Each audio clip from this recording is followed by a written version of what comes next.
Hey everybody, welcome to the DBS Films Podcast. My name is Kellen. With me as always is my brother Brendan. Together we make movies with DBS Films. In today's episode, we're going to go into part 2 of how to budget your indie film.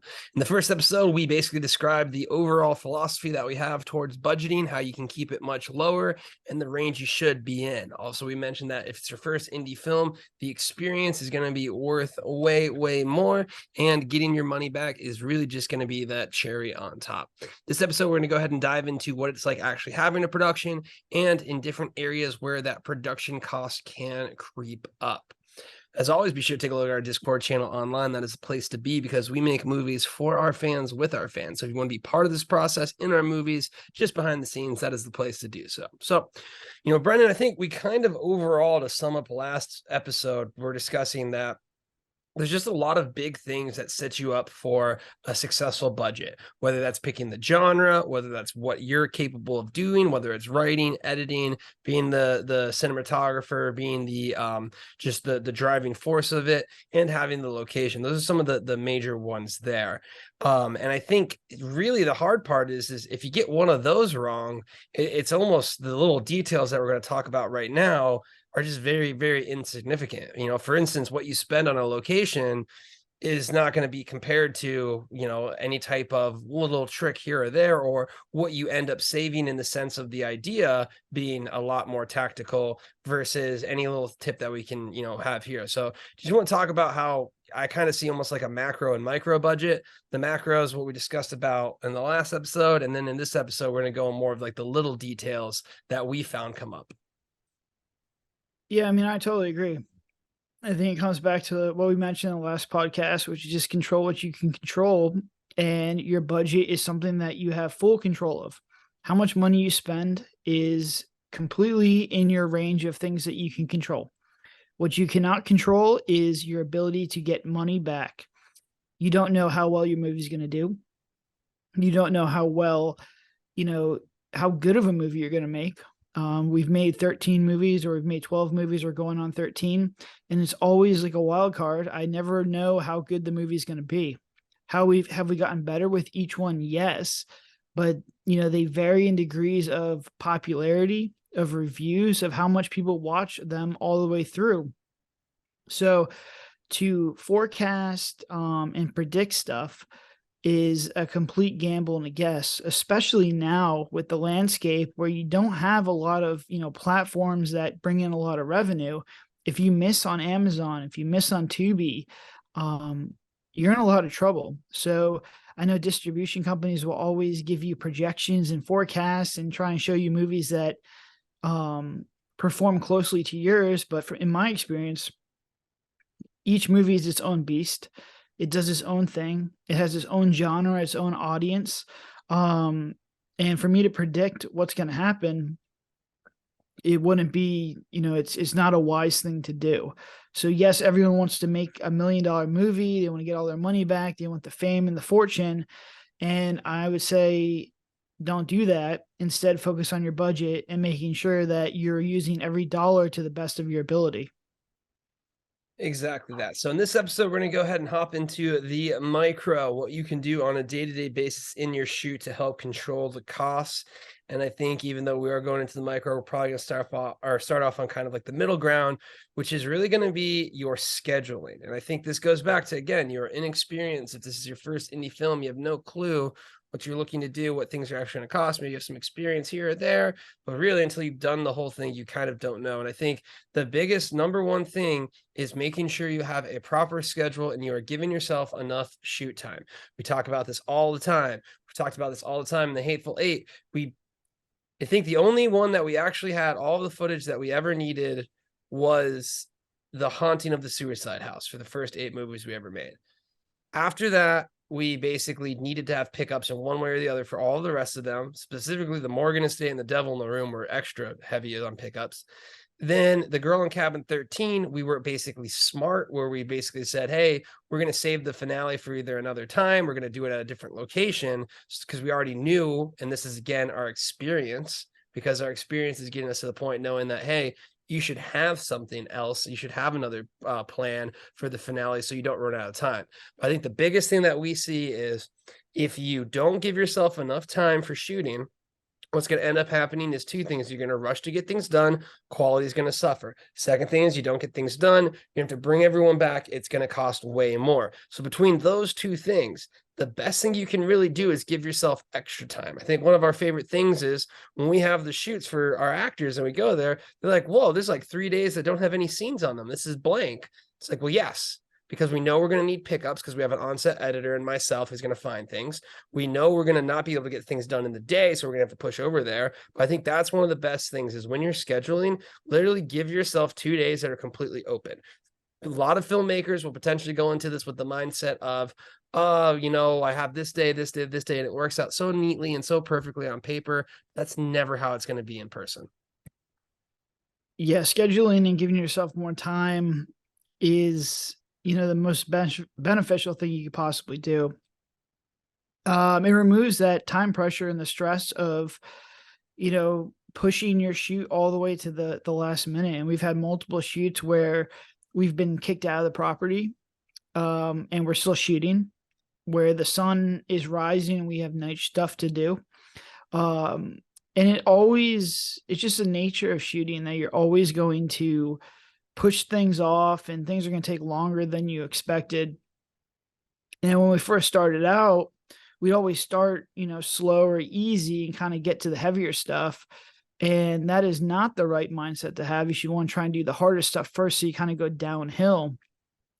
Because the problem is that you're going to save your climaxes for the end. And when you get to the end, the climaxes can be very complicated scenes and you're going to run into that time pressure. So learning how to schedule and allocate time is a skill. It takes reps. The only way that you can learn how to do this stuff is by making a lot of movies. And honestly, I think one of our biggest competitive advantages is that I know how much each shot is going to take. And I think it took us 12 movies to get there. The Shapeshifter, which was number 11, I thought we did a very good job of allocating enough time through everything. But I think we really did we really took a jump the next level with Into the Forest 2, where we actually had a wrap party and the last day was sort of like a half day. But I mean, that took us 12 movies to kind of figure out how to do that. But you always want to have more time. You want to try and, front end the movie with the hardest scenes first and always leave the last 2 days blank, because all that fallout and, scenes that are taking longer and have to be moved are going to be moved to those days.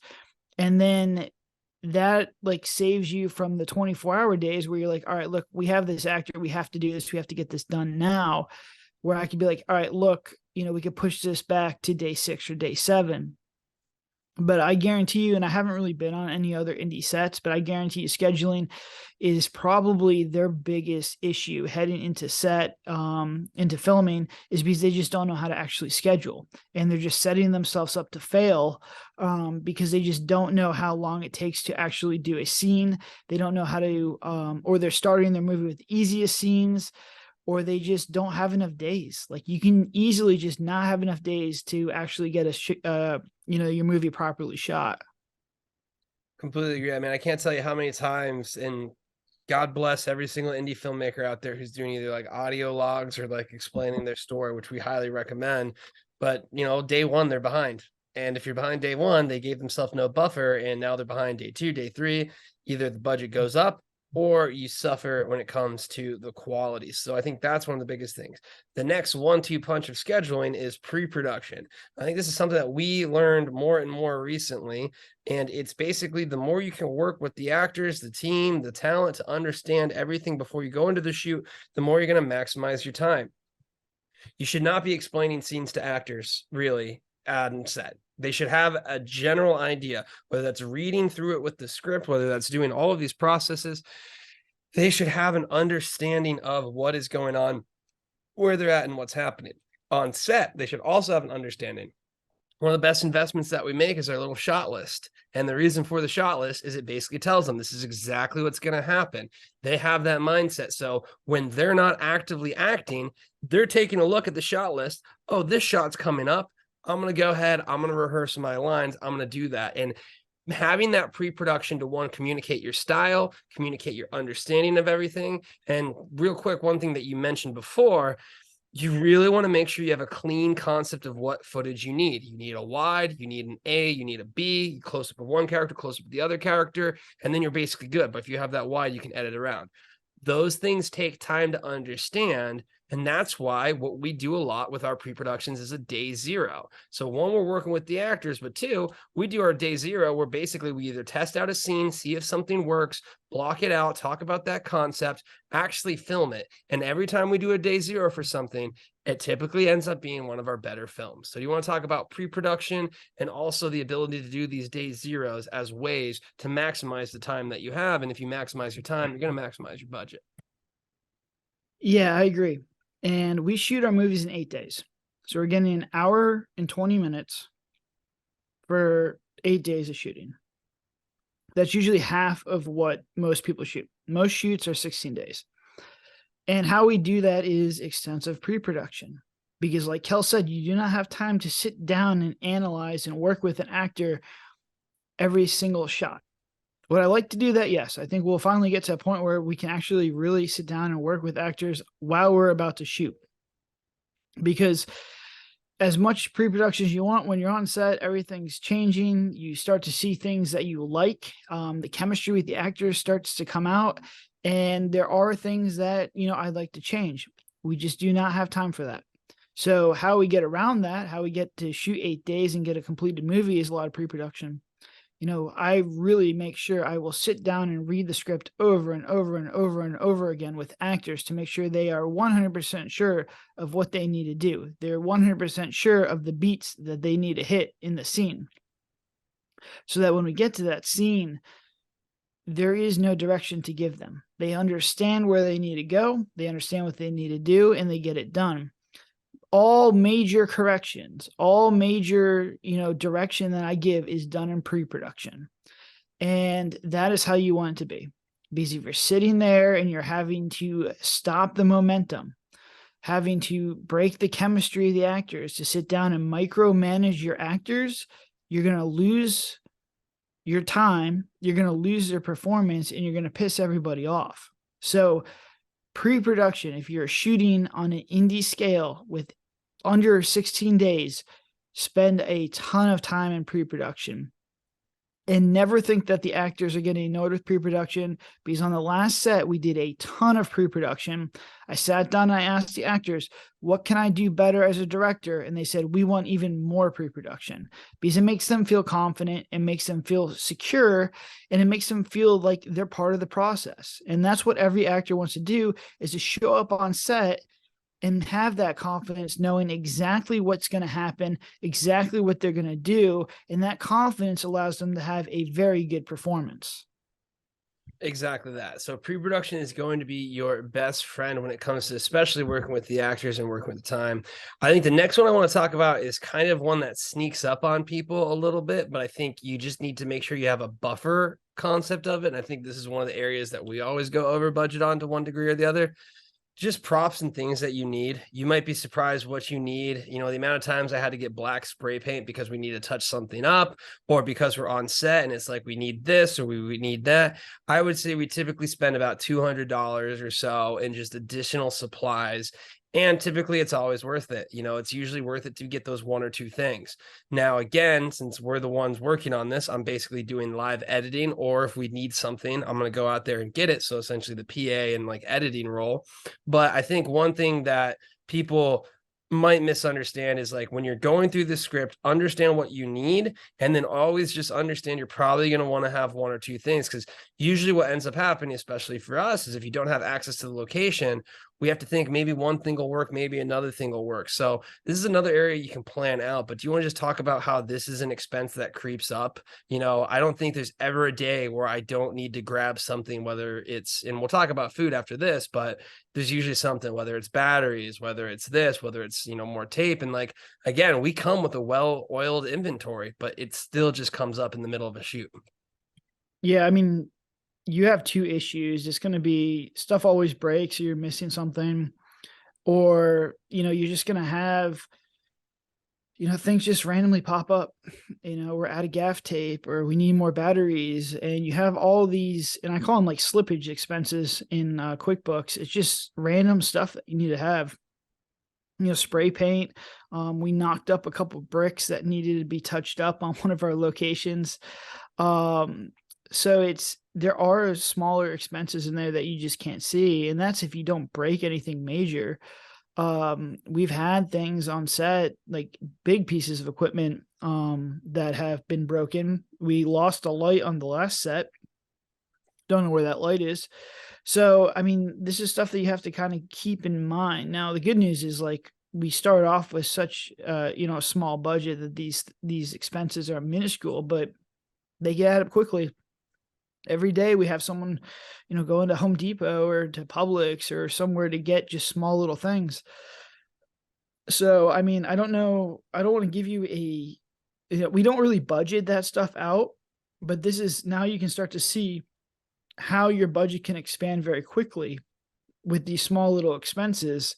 That, most, if you're a first time filmmaker, this is how your budget can spiral out of control. And it goes for everything. If you need extra hard drives, and food's another one that just kind of spirals out of control. So you kind of have to, keep that in mind, that there needs to be flexibility with these things. I don't think we've ever come under budget on any category. It's always over. And we have a very good idea of how much to spend. It really is those. And I think the big thing is the mindset of it. Like going into this, we understand that this is going to be a factor. But for instance, let's say you've already tapped out your budget. You're already way over budget because you have a giant idea. You are already like basically over scheduled. You're doing all of these things. And now someone's coming to you and like, hey, someone needs to buy this. And like, you're out of money. So what is it going to go on your personal card? So those are just things that you're going to feel much nicer about having these things happen if you already have a little bit of a budget set aside to it versus not thinking about it. The next one is going to be one of the bigger ones that we're going to talk about, which is food, as you mentioned. And I think one of our favorite things is anytime we hear about sizes of crews, we can easily determine the budget because one of the largest expenses is food. It is very expensive to pay an entire crew to get fed, and you got to constantly have food there.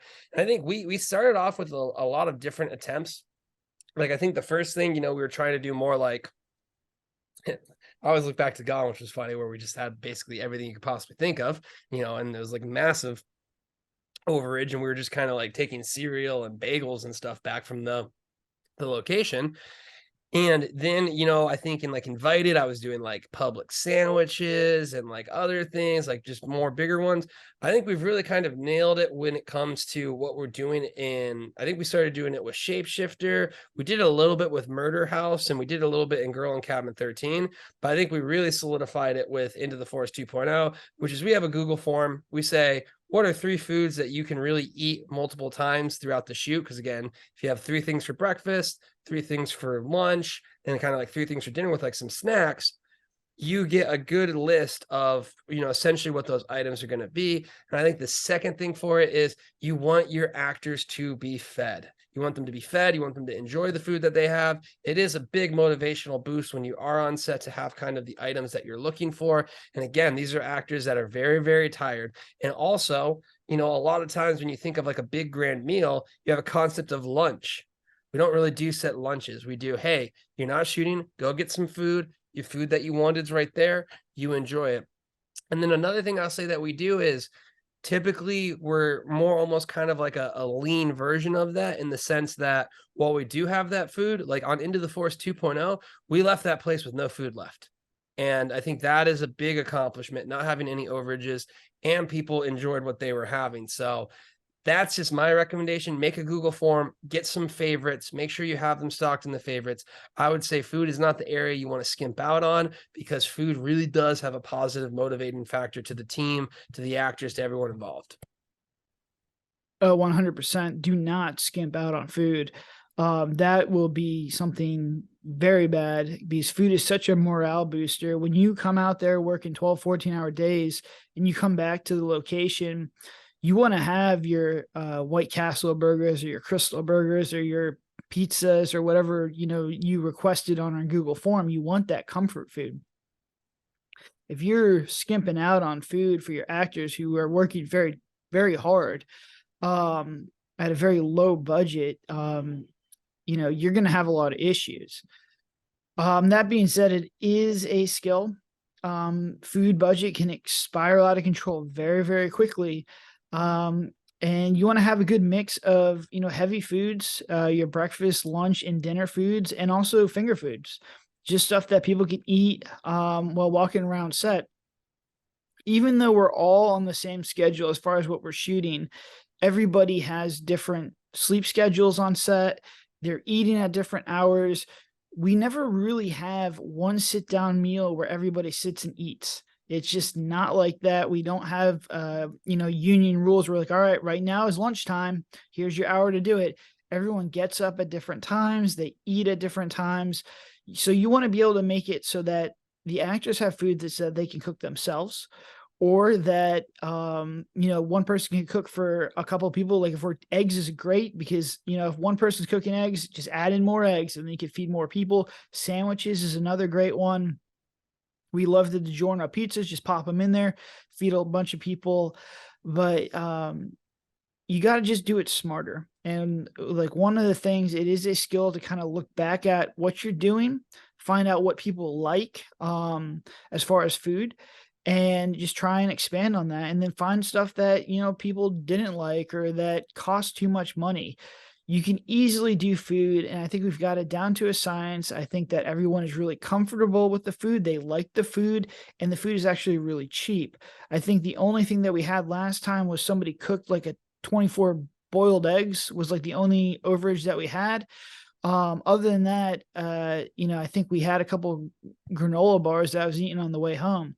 So, it is a skill. It does take a few times to get it right, but I think just give it the time it deserves. Like, I know nobody wants to look at their budget after they've completed the movie, but go back and look at those receipts and really see, what food was a good ROI versus ones that either people didn't like, what cost too much, or just took too long to make. Like, don't be trying to make these crazy elaborate meals.